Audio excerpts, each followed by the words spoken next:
best advice that I can give to any hospital taking on high flow therapy is have a good guideline. Don't leave your staff stranded at 2 o'clock in the morning to think about how to set it up, what flow rates to start with. Really make it clear and easy for them to use.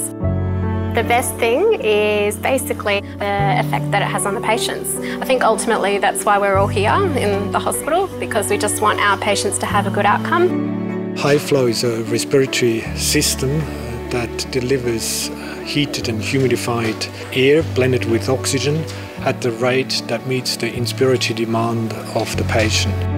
The patient gets inspiratory aid, so basically feels that during the inspiratory phase there's air flushed into the lungs.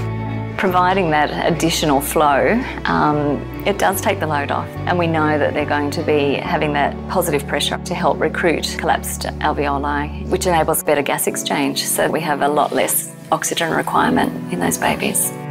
High flow use very early in the disease process prevents the progression of the disease, which means that these children don't get sicker, don't need ICU admission, and we can keep them within the pediatric ward and may reduce the length of stay within the hospital.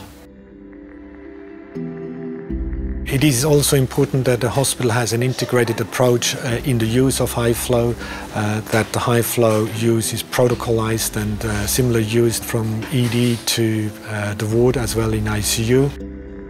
In the emergency department, it made such an enormous difference to be able to recruit those children straight onto the high flow and send those children to the ward rather than to intensive care. We've realised it's not just a modality for those very sick patients. Once the staff became very confident with the therapy and what to look for, how to monitor it, when to escalate, how to wean it, we started wanting to do it on different types of diseases. There's an array of respiratory illnesses that we believe high flow can support as well.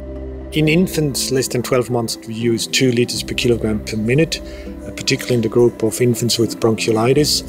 This flow rate has been demonstrated to be safe, effective, and well documented in the published literature. For older children, we use a table of flow rates adapted to the weight of children. They are based on physiology data that has been shown to be effective without any complications. And there are a group of patients who don't respond to high flow and go on to need more therapy, but the vast majority of them will, and that's there in front of your eyes. You can see it and they've responded and you see that benefit.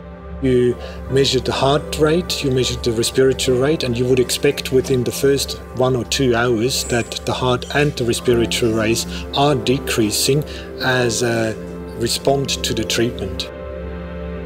For weaning, we don't wean flows, we only reduce the oxygen fraction down to 21%. Once that has been achieved, we stop the high flow afterwards. Once the patient is actually in room air, we stop the high flow and take them off and observe them for another 4 hours, and they're ready to be discharged.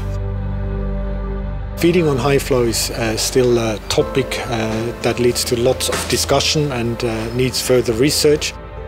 If a child is very sick and in high respiratory failure, we use nasogastric feeding. If a baby improves, we let the baby oral feed or even breastfeed whilst we're reducing the flows to 2 litres and then ramp up the high flow afterwards again. We've got a standardised system, so we have the Airvo, which is basically like an integrated flow machine. We have one set up at each bed space. Applying the Optiflow nasal prongs is a really simple process.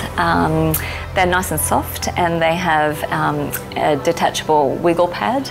We can position them comfortably on the patients and they fit really nicely. We find our experienced nurses are so comfortable initiating high flow, maintaining the patient and then weaning high flow. It's a very seamless process. It's very nurse-driven and nurse-led, and we know that when nurses drive these processes, it's better for patients. It's been a fantastic change, so I would suggest to any other hospitals to embrace it. Provide really detailed education, support your nursing staff, and they will feel empowered to care for babies really well.